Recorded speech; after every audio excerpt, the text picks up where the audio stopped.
লাইভে একটা গান গাইছিলাম, যে গানটা ভোকাল দিয়ে আপনারা শুনেন। সেই গানটা ভোকাল দিয়েছি হইলেও হনা দুতরা লগে গানটা গায়ে আপনারা সবাই শুনবেন, কমেন্ট করে জানাবেন।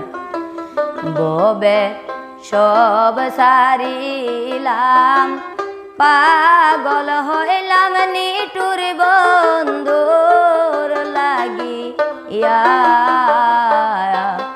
ববে সব সারিলাম, পাগল হইলাম